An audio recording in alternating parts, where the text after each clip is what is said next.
Can I have a roll call, please? Rebecca Johnson. Pam McLeod. Carol Locke. Tim Broderick. Great. So we have a quorum to have our meeting tonight, and so I'm going to open our public hearing under RSA 194-D. And having started our public hearing, I'd like to recognize the superintendent to make a brief overview presentation. Brief being the operative words. Good evening. On chairs in the audience tonight and also on this table over here, there are copies of I think it's 8 slides. It's also posted online. It's on the school's website, and I sent it to Facebook about an hour and a half ago as well. Most of this is duplicated from a presentation I made at the Alton deliberative session on behalf of the board. So, except to the extent anyone wants to ask questions, if I'm permitted to answer them later, or if board members want to answer them, I'm not sure it's necessary to read every slide to everybody, except that it's probably worth talking briefly about how the joint board ended up here with this question on the warrants. So if you're following along in this presentation, I would start on the second page, which at the top talks about what happens to any high school, any school that serves grades 9 through 12. Once, based on some study I've done, enrollment falls below 500. I think it becomes difficult for a high school below that size to meet the broadest range of student needs. And when this board, the joint board here, first hired me 3.5 years ago, this was one of the things they asked me to work on. So the reason this is a topic is because the joint board identified this issue, and then when they hired me, asked me to try to help them figure some things out. So as a school gets smaller, it's harder to field all your athletic teams. It's harder to have both a varsity and a JV team, for example, and that can mean you try to have both and you have a certain number of kids playing on both, and now they can't play their games at the same time. These are small problems, but it's sort of like 1,000 paper cuts running a high school. Honors and AP classes can become too small to run. That's a very common problem for smaller schools. Many schools try to solve that by putting honors students in online classes, and frankly, that's generally not very well received by the families of those students. Elective classes can become simply too small to run, or if you get to a point where you simply can't keep staff in non-core academic departments, you simply can't offer certain things. So all the same holds true for extracurricular activities, and then as a result, you know, when the number of students attending the school goes down, even if your budget doesn't move at all, your per pupil cost goes up. And eventually, budget committees and voters start to notice and ask questions about rising per pupil costs.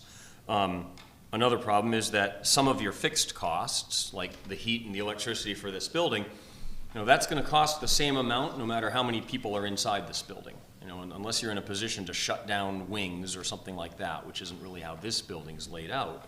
And I'm sorry if it sounds like I'm painting a doomsday picture of things that haven't happened here yet, but when enrollment continues to decline, this is where school systems find themselves. At the bottom of that page is a projection of Prospect Mountain High School's enrollment that I did for this board my very first summer working here a few years ago. So in 2019-20, the model that I created to project enrollment would have predicted that we would have had 451 students here. You can see that it's a green bar on the left-hand side. There were actually 469 students enrolled here that fall, and that's the red bar. That's the actual number who were enrolled. I predicted 440 the next year, and the actual enrollment was 442. And then from there, you can see what's happened. I predicted 426 down to 415. And that brings us to the current year, the year we're in right now. My prediction was that there would be 415 students here. There are actually 391. I think we're up to 392 now, but we take a snapshot in the fall, and then I just use that number all year, even though a student or two may come or go. And I think the most relevant thing to notice here is what's circled in, I don't know if that's yellow or orange, I guess it depends on whether there's a light right above you or not. But, you know, this high school will have, on average, fewer than 375 students attending, starting 2 years from now, I believe, and it will remain that way for the 5 years following that. I am not here to say that you can't run a perfectly fine, even wonderful school with that many students. You can. But again, this is something that the Joint Board asked me to work on with an eye toward trying to maintain the broadest possible range of course offering and athletics and extracurriculars for our students. So this is what I've been trying to do on the board's behalf. During this time, I've just flipped pages for those of you following along in print. During these years, the Joint Board has negotiated a tuition agreement with the Gilmanton School Board during the year when Gilmanton and Guilford's area agreement was up for renewal. That negotiation was completed, but in the end, that school board, it does take two to tango, and that school board decided to recommend to their voters that they renew that area agreement with Guilford for another 20 years, which is what they did. A year after that, we started talking to the school board in Milton. They operate a middle high school called Newt, and both boards got so far as to appoint members to a negotiating committee to work together to try to negotiate an exclusive tuition agreement. Under either of these agreements, all of the high school students from either of these towns would have attended here. The Prospect Mountain Board made the first proposal to Milton, and they never responded. They went back and had their own internal discussion, and we just didn't get a response. And that was now a year and a half-ish ago. Along the way also, and it's in, I did a frequently asked questions document for tonight, which we can add to after we hear more questions. But this includes some of the emails that we've received and some of the questions that have been fed to me by board members. We received an inquiry from the Pittsfield School District a couple of years ago when they had a committee exploring the possibility of a tuition agreement. We responded to that, didn't hear back. I have had personal conversations with their superintendent just in the last several months. So I have some ideas about what may be going on there, but until there's official communication between two school boards, there's no official communication between two school boards. I responded, believe it or not, to an inquiry from Deerfield a couple of years ago. Seems a little far to me, but they asked, so I said I'm sure our board would be happy to talk, and we didn't hear back, which probably makes sense. And then I've reached out to a couple of other communities that, out of respect, for them and their current agreements, I'm just not going to go into detail, because if a New Hampshire town is a member of a regional school district, extracting themselves from that is an extremely complex, cumbersome process that's dictated by state law. So I think it's safe to say that we have exhausted every local possibility in terms of direct agreements with another school board. And that brings us to RSA 194D, which 4 years ago I had never heard of. And it appears to be a law that allows a form of public school choice in New Hampshire. New Hampshire is not thought of as one of the states in the Union that has public school choice. There are 31 that do. And in most of these states where there is some form of public school choice, generally, here's how it works. Every school board in those states might determine annually, we could take 20 or 30 additional students without adding any real cost. And that's, I'm going to argue on behalf of the board, that's the situation here right now, that without incurring any additional cost, there's room here to take a few more kids. And then in some of the other states where these laws are in place and they work, the money for that, the tuition revenue that goes to the schools receiving students under these programs, it flows through the states in some cases, which is a convenient and politically more palatable way to do it. This law, New Hampshire RSA 194D, does not work that way. It states that any district's legislative body, that's the voters, in this case, because of the joint maintenance agreement, it's the voters in Alton and the voters in Barnstead, may adopt the provisions of this law and then allow the board to identify an open enrollment school within its district. That open enrollment school, according to the law, the law contradicts itself, which is wonderful,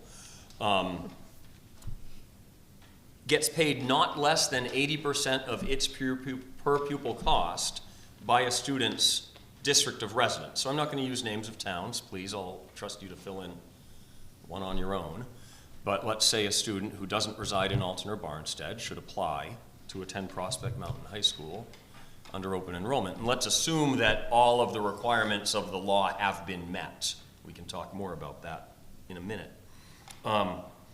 Once that student's attending here, the law, RSA 194D, states that not less than 80% of Prospect Mountain's per pupil cost gets paid to us by whatever town that student lives in. There's another place in the same law that says that the board can charge less than that. So in one clause it says not less than 80%, and in another it says, but they can actually charge less if they decide to. There is a technical advisory. There are copies on this table over here that we received from the Department of Education's attorney about a year ago, just a little over a year ago, I think, or maybe just less. I think I met with the commissioner and his attorney in January or February last year. I think we got the technical advisory maybe in April, so that's why I say a year ago. It could be dated less than that. And his opinion in that advisory is that this does not require a mutual agreement. I think there are people who might disagree, but that's why I asked. And that brings me a few. So I've just kind of covered the RSA 194D open enrollment law slide. There is one school in the state that has done this. They have a city form of government, so they didn't have to go to warrants like we're doing. They were able to do it in one meeting with one vote. And I talked to their superintendent, who reported that they have not sought any students to attend under this law, and nobody has done so. So as a result, I don't believe that anybody has done this in New Hampshire, adopted the provisions of this law for the purpose of trying to open up to students who don't live in their catchment area. So what's clear in the law, and that's what the slide says. I'm sorry, I'm skipping down to the next one. So what is clear in the law is that the open enrollment school may be established by vote of the district's legislative body, that's you, or that is the voters. The rate of tuition is in the law, but again, it contradicts itself, not less than 80%, but also less if you want to take less. And then payment of that tuition does not require mutual agreement. Here's what's less clear, so that this goes to the top of the next page if you're following along. It's less clear if the other district has to, or if the district where students reside has to have adopted the provisions of this law. I'm sure that some other districts may have opinions about that, but we haven't heard them yet. And it hasn't been tested. There is a provision in the law that states that the State Board of Education makes the rules about how this law is to be implemented. So there is always an opportunity, if it is unclear, for anybody to go to the State Board of Education and seek clarification. And then if they decide that they don't have the right rules in place, they have a rulemaking process and they could create rules. So that's kind of an overview of the law. The law itself is here. 40 copies, more than enough for everybody here. There's a copy of the law. And I think I'm going to skip over the business about the 80%. That's up on a display here, and we've already discussed it, and it can certainly come up later. I think that the essential piece before we move on to the frequently asked questions is that the intent of the joint board as we've been working on this over the last really years now is not to fill this school to whatever its actual capacity is, but rather to fill in some available space in a way that brings some revenue with it so that we can stabilize what's available to Alton and Barnstead students. I'll give you a quick example. Next year, the average math class size here is going to be just about 13 students. The average English class size in this high school next year is going to be just about 15 students. Now in New Hampshire, the average core academic high school class sizes are something like 17 or 17 and a half. And nationally, the average core academic high school class size is over 23 students. So imagine next year's freshman class. There will be about 7 sections of English, 7 or 8 sections of math for next year's freshman class. And again, those average sizes will be 13 to 1, 13 students in a math class, 15 students in an English class. If you added 4 students to each math class in the freshman class, that would be 32 kids. And then you'd have 17 students in each math class. That wouldn't require another teacher, right? It wouldn't require anything that the school doesn't already have. If we went up from 15 students in an English class to 19, 4 students in each on average, 7 sections of English for the 9th graders, that's 28 kids. So I think the intention, and again, the board makes the decisions ultimately, but the discussion here, and the reason this is on your warrants, is to enable the board to say we have 30 seats available, and then see what happens. And if you want to make a prediction as to what will happen after that, I think in some ways your guess might be as good as mine. But that's, and I'm taking the risk of speaking on behalf of the board, but I believe they are going to confirm this tonight, that's kind of what they're trying to do here. 30 kids. And if it works, or if it starts to move in a way that something looks like it might work, could it be 30 students each year? I mean, ultimately, that might be as many as 120 additional students in the school, and now you've gone from 390 to over 500, or in a couple of years, when I think we'll be at 375, you're very close to 500 total, and that's it. That does the job. Here's what that means on the revenue side of things. There's more than one way to do the math, but I'm going to do my back of the napkin math like I usually do. It's over $1 million a year in revenue. And if that revenue doesn't have to add a whole bunch of staff, because we're talking about filling in essentially what are empty seats, then that revenue ends up reducing the tax rates in these 2 communities. So conceptually, that's what this is. Devil's probably in the details, like with everything, so that's why I've attempted with this frequently asked questions document to begin to answer some of the most common questions that have been coming up. I don't want to read it to you, but here's what the 10 questions are about. Why is the joint board looking at doing this? I think that's been answered. What other options has the board explored? I've just talked about that. Would there be admissions criteria? The answer, and there's actually a sample admissions criteria on that table that everybody is welcome to. The answer is yes, that under the law, the board can establish admissions criteria, and it can assess students' aptitude, academic achievement, or need, as long as those criteria are directly related to the goals of the school, the open enrollment school. That language that I just read is directly from the law. And this is just a sample. Ultimately, the joint board would approve the admissions criteria, and then it gets submitted to the State Board of Education for their approval. But this one includes assessing the educational needs of the applicant through an essay written by the student, and then considering if the applicant is interested in one of the school's unique pathways or special programs like the honors diploma program that exists here that about a third of our students participate in, an engineering and robotics pathway diploma that I believe will be approved by the joint board and be available to our students starting next fall. And then in the future, other pathway diplomas. It's probably a year away, but we're working on one in sustainable agriculture, for example.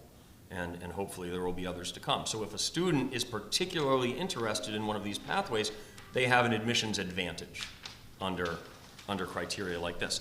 The applicant's prior commitment to education is the next category. That can be demonstrated through a combination of grades, attendance record, and then a recommendation by a teacher or a school counselor. The applicant's behavioral record could be a factor in the admissions criteria. So I won't continue to go on about it, but there is a sample there. And I think the key is the answer to the question is yes. It's not just anyone who signs up, it's admissions criteria. And if the board has established scarcity by defining a certain number of seats, and then applications exceed that number of seats, we would use a rubric and assign numerical values to all of this in order to rank the list of applicants. And we would do that without looking at their names, and we would do that in a manner that's blind to special needs, which I'm going to come back to because it's in another one of these questions. Next question, would the joint board limit the number of students from outside of Alton and Barnstead who could attend the school? Yes, we've already been over that this evening. If it starts, could it be ended? Could we stop doing open enrollment? And the answer is yes, that every year the joint board would have to have a meeting and vote on how many seats to make available, and they could vote to stop. The only caveat that's important to understand is any student previously admitted under this program must be allowed to finish and graduate if they want to. So there would be potentially a phase-out period for students already enrolled. There's a question about vocational programs that I'm working on an answer to. I've contacted the Department of Education, and right now I'm not sure. Board members have told me that there's some interest in exploring why we're not talking about moving 7th and 8th grades from Alton Central School and Barnstead Elementary School into this building now, instead of talking about this. And I want to be careful not to talk about what a terrible idea that is, because we may end up there someday. So it's not necessarily a bad idea if we're forced to do it at some point, but there are some reasons to try other things first, and I've listed them in the FAQ document. You may think of others. I think one of the basic ones is the first, though, which is that Alton and Barnstead have different interests when it comes to middle school. Alton Central School has enough space for pre-K through 8th grade. Barnstead Elementary is a lot more crowded, but I'm not sure that each community would perceive the same benefit to moving 7th and 8th grades here. And the economic benefit is very different compared to something like open enrollment.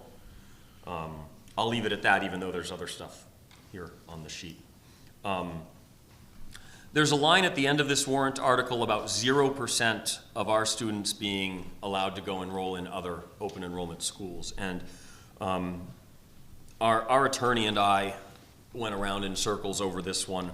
And if you pinned me down to what does it mean, I'm not sure I could give you a great answer. There are two things it might mean. It might mean that a district that students are leaving has to allow them to go, although that technical advisory there that I think is dated last April suggests that that's not the case.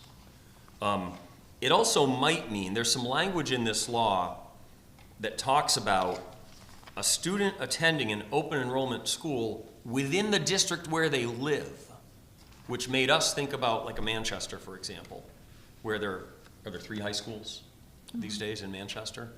And maybe that the intent, this law was written in 2009, and maybe the intent there was that if you become an open enrollment district for your own students, maybe you're defining how many kids are allowed to go to a different elementary school within your district, or a different high school, like in a district that has more than one. And I'm just not sure. If the suggestion we have from the Department of Education attorney is correct, then if there were another school in the area that adopted this RSA, which right now there's not, and we had students who wanted to go, they might be allowed to regardless of this vote or what the joint board thinks or says. I'm staying away from the politics of this because what you individually and collectively believe about what students should be allowed to do is your business. I'm trying to stick to the technical end of this.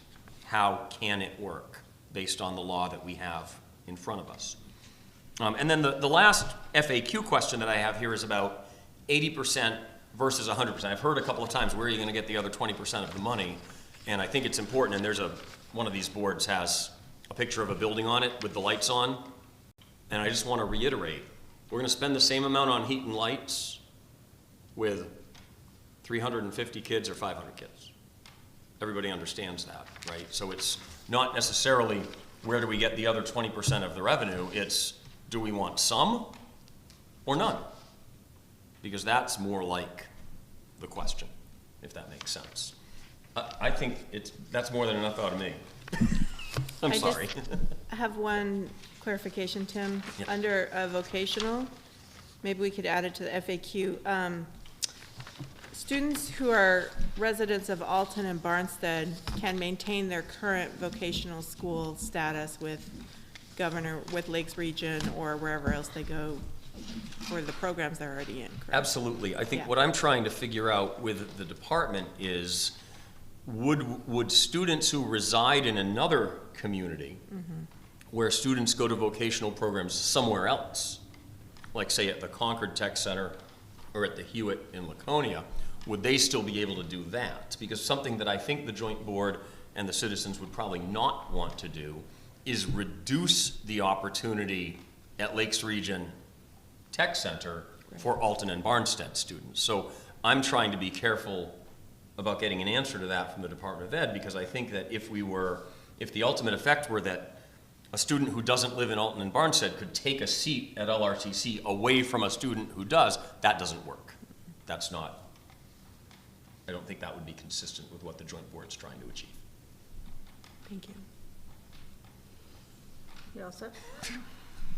It's up to you. Well, I'm going to let you answer questions. Of course. Of course. So at this point, we're going to take public comment, and if you have a question for the superintendent, feel free to ask, and I'll allow him to answer. Usually in our school board meetings, we don't answer questions, but tonight, obviously, we will. You'll need to go up to the mic and identify yourself. Hello, Richard Locke.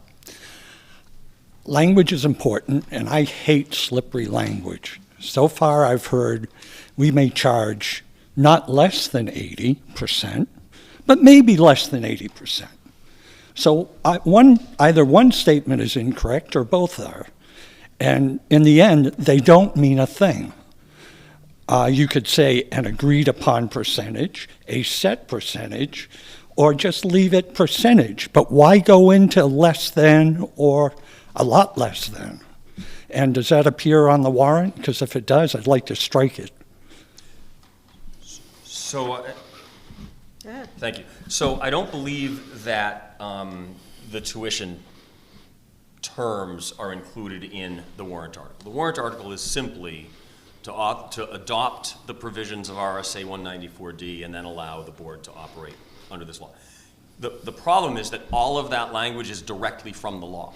So it Right, contradicts itself. Yeah, I've done laws. It's Laws are, it's important to write them correctly. That one is not correct. Well, we don't It have doesn't any- say anything. So It says less than, but not less than. So one of the difficulties in this is in adopting the terms of a law that hasn't been clarified yet, because nobody's done it, right? And I think it would take a certain amount of trust in the joint board to understand that it is clear, meaning the joint board, in what it wants to achieve. And that should this start to go sideways, getting clarifications from the Department of Education, the joint board is not compelled to operate an open enrollment school if this vote passes. It's simply allowed to. So if this should go in a direction as it may get clarified by the State Board of Education, where it no longer works to meet the goals of this joint board can go like this. Again, if the law doesn't make sense to the people who wrote the law, I can't see why we have to worry about it. It's the state of New Hampshire. There's one more thing, Madam Chair, regarding the joint board's authority to enter into tuition agreements, and that is that any two school boards in New Hampshire at any time, regardless of this law or any other, any two school boards in New Hampshire may enter into a tuition agreement, and they have the authority to do that. They actually don't have to go to the warrant. So they can negotiate. They did negotiate, for example, like I just told you with Gilmanton. They set a tuition formula in that proposed agreement with Gilmanton. It was just never executed because the other party. And that goes with my exact thing. Why even bring it up? Use it. It gives you a little leverage when you're talking to different towns. Yeah, I wouldn't have even brought it up at any rate. I think, Tim, correct me if I'm wrong, if this passes in both communities, then I think we would have another public hearing afterwards where we'd be looking at sort of narrowing down the tuition that we would charge and the number of pupils that we would accept, those kinds of things as well. So you would have a public hearing annually on the number of students to accept. You would also, the first time around, include admissions criteria and some other details. Right.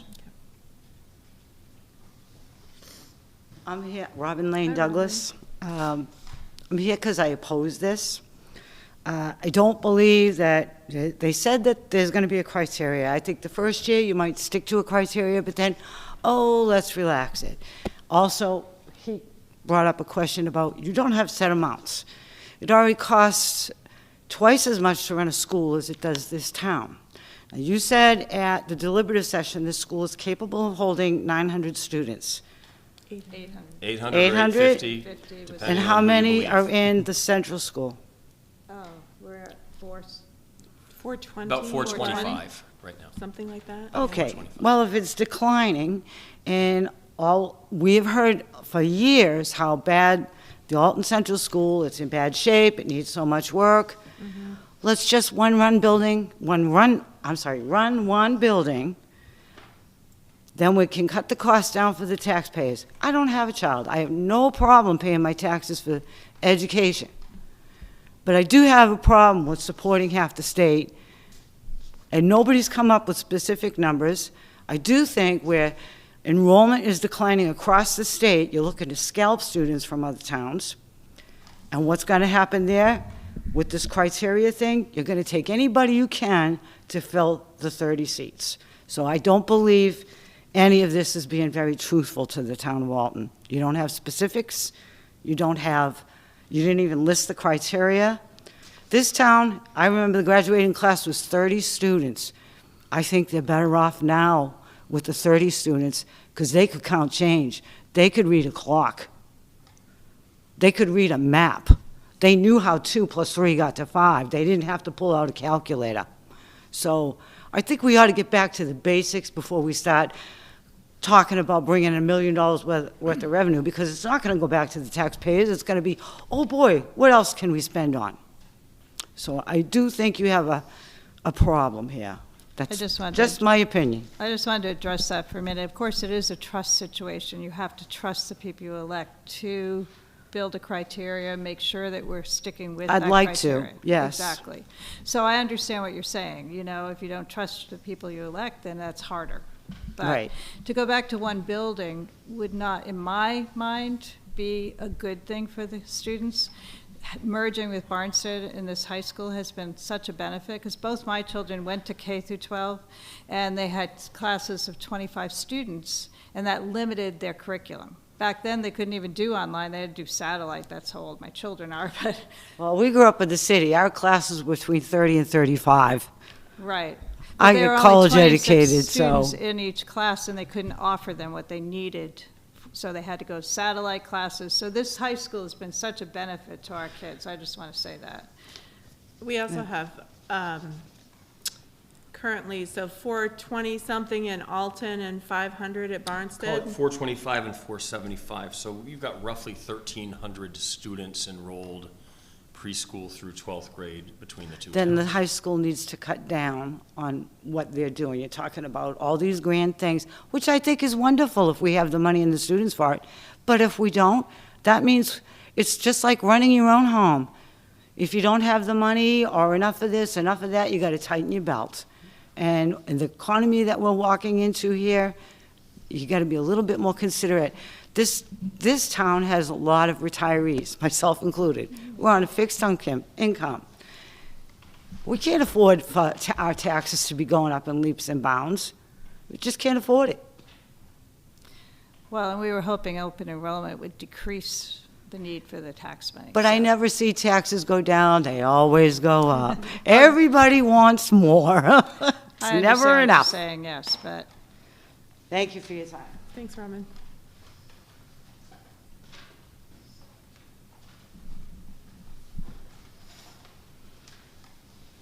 Desmond Douglas. My question is, do you know what the ranking is for Prospect Mountain High School is in the state? do we know the ranking? As in. Ranked By other schools, how it's ranked with other schools? There are, on one of these boards, are students' average SAT scores. Our ranking in Are the listed. state is 54th at Prospect Mountain High School. Before you start bringing in all outsiders, let's try and get our kids educated. Give the teacher more time to spend with the students instead of spreading them out. That way the kids can learn. I mean, I grew up in a small town, and I think there's 20 in my class. One teacher did it all, and we got equal amount of attention.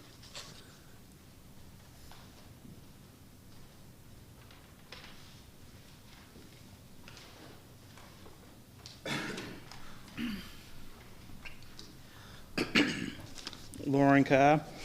Could I have some questions on the handouts on number 6 about the special needs? Yes. And it says about the our current JMA contract. It goes, after there's 5 students, it goes 50-50.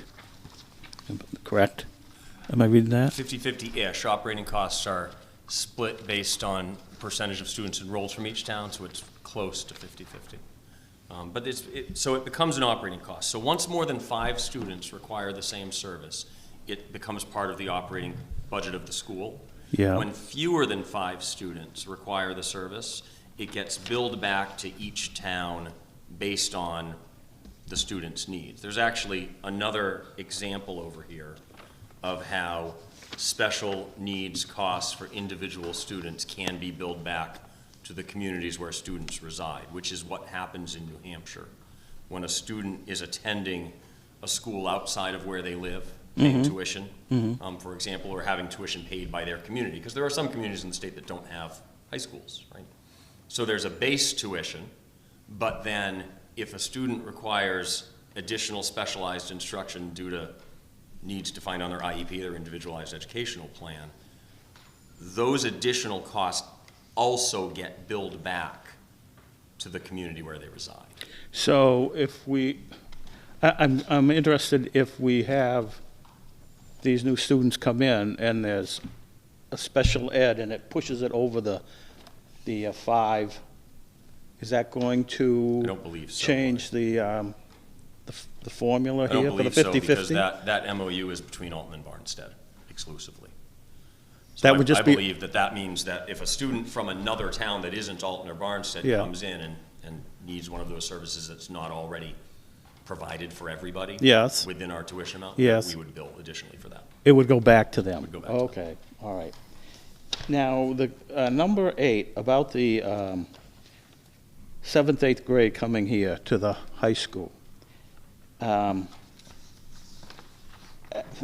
understand the reasonings, but I guess one of the other individuals mentioned, I went to a school 1 through 12, Alton, and it seems like I've heard this time and again about, oh, we can't have them mixed. I never saw a problem. So I don't know if I can go along with all these reasons. I know about maybe the lunch, but you've only got, like, right now, you're only going to have, what, 5/8 of the ability of this building, right? 500 over 800. So, although these reasons have probably got some merit to it, I don't know if they have as much merit as what we're talking about having other people come in. So, if this doesn't pass, it has to pass in both towns, correct? Yep. If it doesn't pass, would the board go back and look at the 7th, 8th option? I'm open to anything at this point. But Yeah, does, I think we talk about it every year, yeah. We talk about every year, okay. And, Okay. and Loring, I'm not arguing with you at all, because I see lots of pros and cons, but I did want to mention that one of the number one problems they have at the high school discipline-wise is things like vaping and marijuana, drugs. Mm-hmm. So in my mind, that's one of the risks of having middle schoolers and high schoolers together. Because of marijuana? Because they're finding, it's just one of the biggest problems they have in high school. And I'm Okay. saying that as a district administrator, and, it really is a big problem facing high schools these days. and some parents object to dating between a senior in high school and a 7th grader, for example. That used to happen in the K through 12 setting.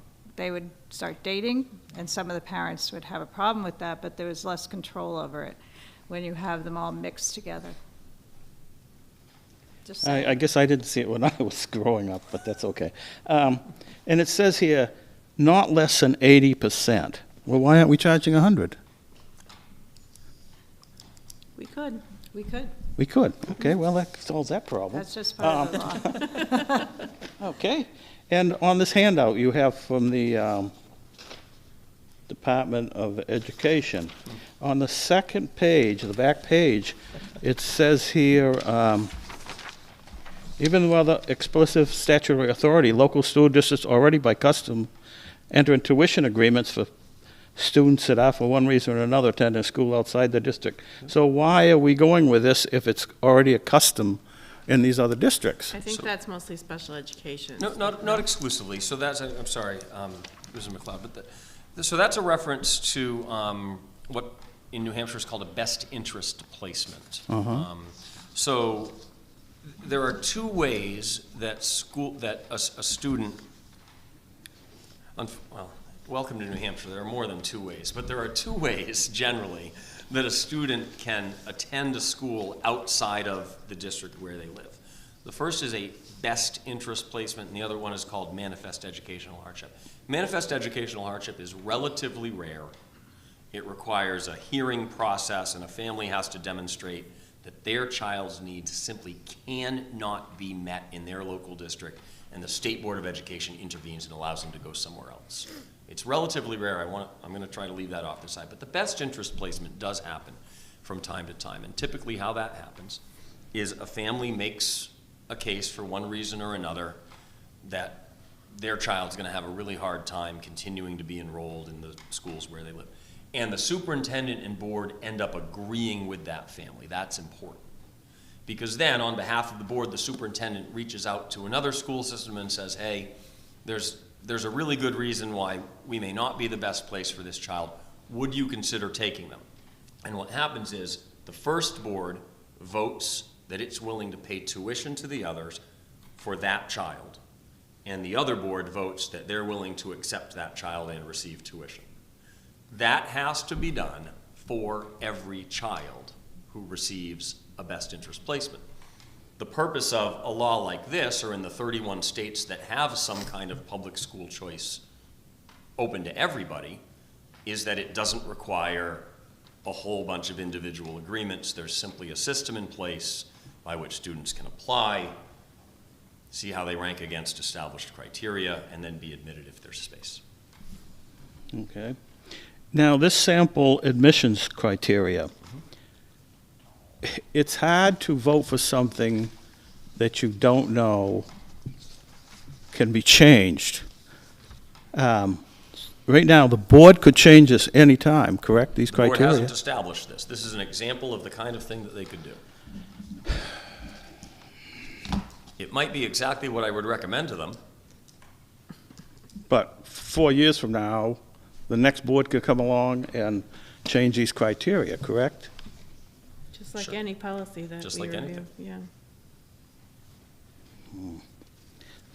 See, we're voting on something, but we don't have that control of what we know is going to happen 5 years from now when another board comes in and say, well, we don't care about that.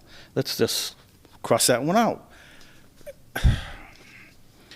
And I guess one of them is, if you have a student that has a lot of problems, he's been on, goes from a detention to Yep. out of school for a week at a time, et cetera, et cetera, et cetera. That would be something that I'd be really concerned for if I was going to vote for this. So this not locking in is a negative, in my opinion. Would the JMA have to be changed, some of the JMA be changed, and could this be incorporated of what exactly would be the criteria? So you don't have to change the joint maintenance agreement in order to do this. Yeah, Otherwise, that's what we'd be talking about. Right? yes. If you did want to change the joint maintenance agreement, Mm-hmm, you would have to reopen it, and that means for each of the two towns to yeah, propose whatever they wanted to, and then it would need to be approved now, just like it was the first time, by 67% of the voters in each of the two towns. right. Right now, the JMA allows the joint board to operate a school and its programs jointly for the benefit of students in grades 7 through 12. That's what the JMA says right now. But the spirit of that was to start a 9 through 12 high school. My point in bringing that up is, if we ever did get to the point where this didn't go anywhere, and then the next thing doesn't necessarily work out either, then we were talking about bringing 7th and 8th grades into this school, you would not have to open up the JMA for that either. And I know that's not exactly what you asked, Lauren, but that's related to this question of opening up the JMA. Okay, so we couldn't, the warrant article couldn't have a agreement, an MOU added on, that it would have to be, to both towns could put as a So that's a different question. I think it's a different answer, Lauren. So I believe that the Alton and Barnstead school boards could enter into an MOU yes, on any topic right, at any time. okay, and would it be, And they don't have to go to the warrant to do that. They did it on shared services 3 years ago. okay, I guess I'm looking to get a way out. If this doesn't work, For board is the answer to your question. if this doesn't work out, and the two towns say, we don't want this anymore, if we had that the voters would have to approve an MOU, that would make it more palatable, I think, for a lot of people. So if the legislative bodies, I'm just trying to think along with you. Yes. You know I enjoy this kind of Right. thing. If the legislative bodies of the district, which is 2, right, the 2 legislative bodies, wanted to rescind their permission for the joint board to operate under the provisions of RSA 194D, that article could be petitioned in any year and passed by simple majority. Simple majority. I Okay. believe that's correct, and I'll check that with our attorney, I'm pretty sure. Okay, thank you. Robin Street. Correct, that it can go to a petition warrant article, and any town member can write that law. They can override any board.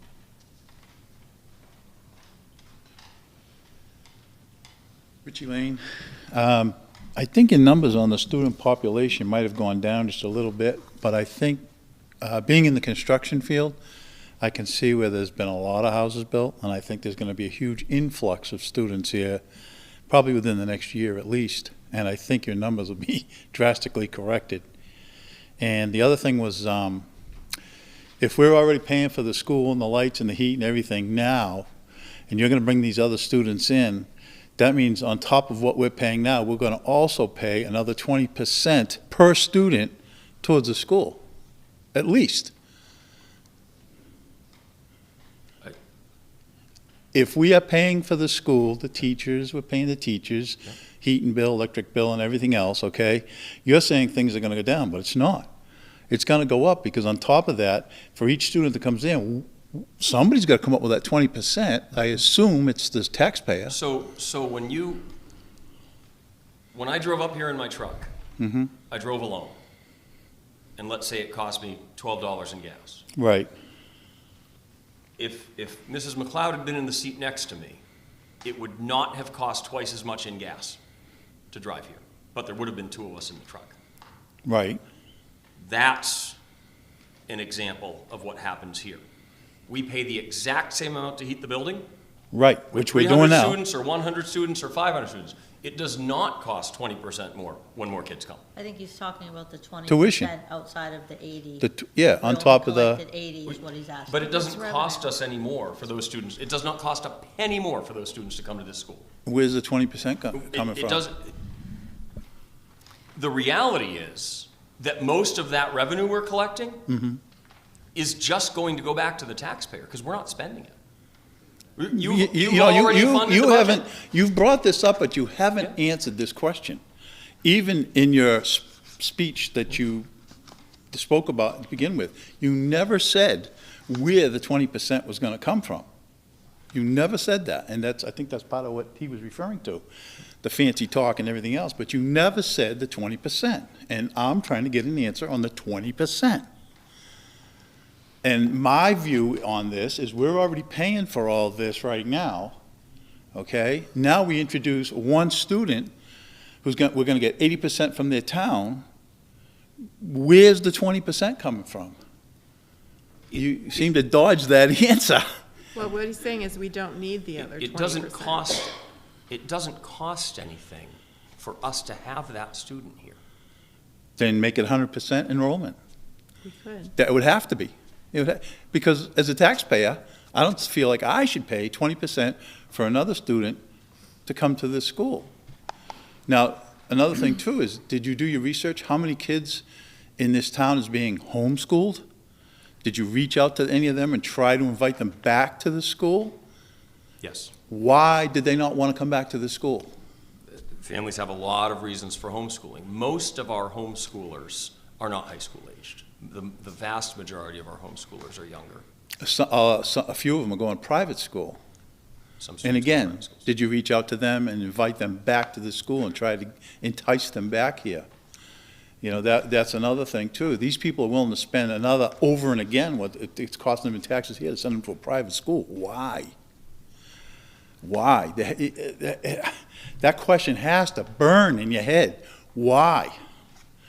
I mean, I have heard from some people that are homeschooling their younger children, and you don't want to know what they say. You don't want to know, but you should know. You should reach out and find out why. And then maybe we wouldn't be in this pickle with the school as far as the students, like you're saying, the students and everything else. I bet there's a lot of kids in it that are good athletes that could come to this school and enhance our athletic program. You know what I mean? And I think athletics from a school is very important. It was for me when I went to school. But if this does go through, these kids have to know that we don't have to have them here. So in other words, if they decide to come here and cause problems and disrupt and not, the attendance should be a big thing, waste everybody's time, then they should be well informed that we don't have to have them here. I went to a vocational school in 13 cities and towns in Wakefield, Mass. I don't know if you guys are familiar with that or not. Excellent school. It was did you go? Northeast Metro Tech. Right. I served went as there. the superintendent of Shawshene Tech before I was hired. Oh, was you? Then we played against you guys in hockey. Yes, you did. But anyway, And incidentally, sir, at those schools, we established admissions criteria. okay, And the school board at those schools defines how many seats are available. right. That's right. Just like we're talking about here. That's right. So I worked in one of those schools for years before I came here. Right. And most of my thinking about how enrollment and admissions work Right. is because of my experience in a school exactly like Northeast Metro Tech. Right. Because this is how we did it there. Right. But that was funded by the towns. And it was drilled in our heads that they did not, if we failed, if we did not carry good grades, and just so you know, I don't know how familiar you are with this, but these schools, like the school he's talking about, they prepared us to go to a preparatory school, pre-college, and then go to college. So there was college courses available at these schools that we're talking about. They were very, very good schools. They weren't, vocational schools back in the day earned a reputation of being schools for dummies. Well, they weren't. The schools that we're talking about, quite the opposite. Quite the opposite. You didn't have to be, I was a BC student, so you didn't have to be excel in it, but they wanted to make sure that you meant business when you went there. They weren't fooling around with you. And they made it quite clear that, I don't know how Shawsheen was, but they made it quite clear at Northeast that if you goof up, you mess around, you're out of here. We don't have to have you here. It was very well understood. So if this goes through, I hope you keep that in mind.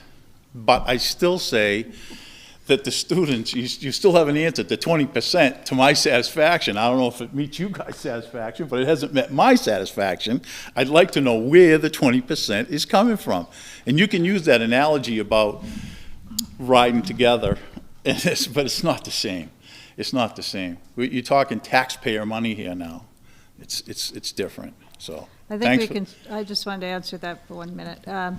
We consider the 80% revenue only. It's the children that would be coming in would not be adding any expense to the school. So if we charged 80% of our tuition rate, then we'd be getting that as revenue only.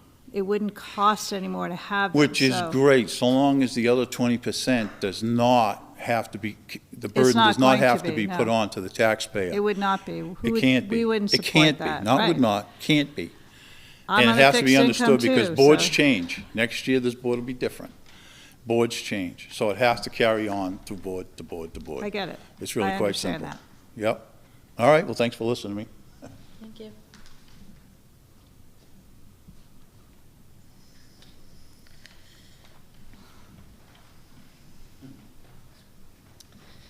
Hi, Anna Ransom. I think I know most of you. I'm a parent and a taxpayer. I have kids here at Prospect, and I have a kid here and kids at ACS.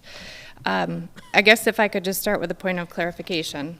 The discussion tonight is to open the opportunity to pursue open enrollment for this district. Yes. Following that decision, if approved, the board would establish guidelines for what is admission criteria, what does admission caps look like, and how do we ensure that the math works in all of it. Absolutely. So presumably, one could say that in your 13 students in an English class scenario, if we as a district say we would cap capacity in an English class at 17, when we reach that number, we're no longer an open enrollment school until some of those kids graduate. Exactly. So we would make sure our students receive the services they need to have. one teacher stays, manages 13 versus 17, we're not adding additional teachers. Right.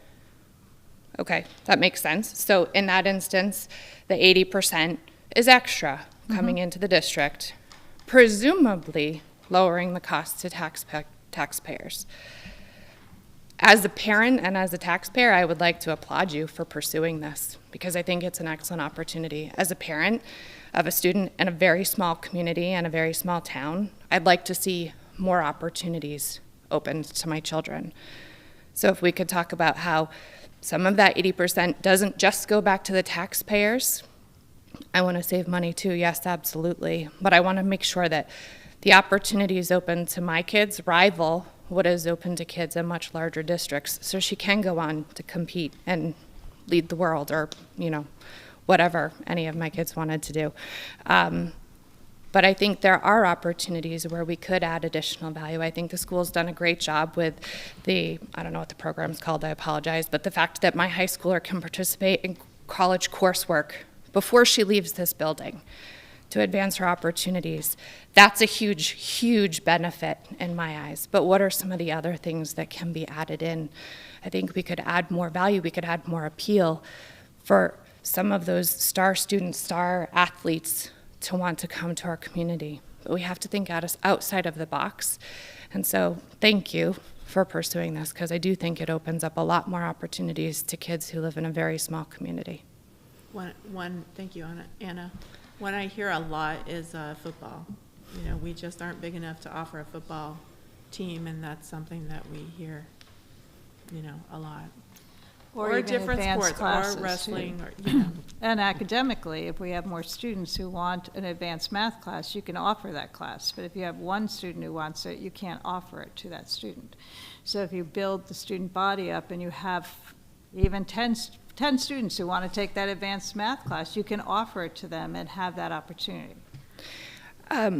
There is one thing that I do want to also comment on. In the FAQs, you talked about the potential to bring some students up from 7th or 8th grade. I would really like to advocate that not happen. I think there is a wildly different level of social maturity, even from an 8th grader to a freshman student. And I just don't think they're ready to be integrated in this big of a scenario. I grew up in a community where we were K to 12, but our building was separated. And that was an important part. We very rarely ever crossed paths with the high schoolers. And I think that was an important part of the overall maturing, learning, growing process. I just don't think the world, even from when I was in school, the world is a very, very different place. Even from 3 years ago, the world is a different place. And the things that the 7th and 8th graders are facing today, they're not a good fit for what's happening in the high school too. So, and that's not to be critical of what's happening. I know the challenges that we face here at Alton are the same challenges that are faced in other communities. I think the district's doing a really good job doing the best they can with what they have, but let's not add the complexity of younger kids being exposed to things that they're just not ready for. Thank you. Thank you. Do we have any other public input? Sure, Laurie. When is Barnstead going to have their public hearing? A And week where? from tonight, and it will be here in this room at the same time. They're going to have theirs after this? You say? No, Right here next at week. 5:30, 1 week from tonight. One week from tonight. I still couldn't hear, sorry. 1 week from tonight at 5:30 here. Or 1 week from tonight. We have our regular Prospect Mountain High School board meeting at 6:30 in here Yeah. next Tuesday. Yeah. So they're having their public hearing before we meet as a board at 5:30. Could be interesting to see what the Barnstead public says. Yeah. Thank you. Any other input? If not, oh, yes, okay, sorry. Keith Doobie. A lot of my questions have actually been answered. I went to a school, graduated with 400. We had everything available under the sun for us for academics, so I understand what you guys are trying to do. More students, you can offer more football team. I just want to throw that in there. But the bottom line is, we don't want it to cost us more to educate another town's students. So I think what a lot of people here are looking for are parameters that need to be spelled out, all the way from 1 through 10, everything, and that it's not going to cost us more. If you put on there 100%, it'll just make people's minds at ease that, hey, it's 100%. I understand the 80%. I understand the analogy and all that. But just to ease people's minds, that might be something you guys might want to think about, But we need the parameters to, people to really go for it, But I do understand that you need more students to have more academics, more athletics, more all that stuff, I had two sons that graduated from school. One of them, struggled to maintain a baseball team because they just didn't have, really enough kids, and it was kind of, one of those things. So, thank you. All right, thanks. Anyone else like to speak? All right, if not, I'll close public input, public hearing. I'll close the public hearing and adjourn our meeting. Can I have a roll call for adjournment? Yes, Do I have to have Yes. a motion to adjourn? I move we adjourn. I'll second. Thank you. Rebecca, yes? Yes. Pam, yes? Carol, yes? We're adjourning. Thank you. Thank you all for coming out tonight. Is this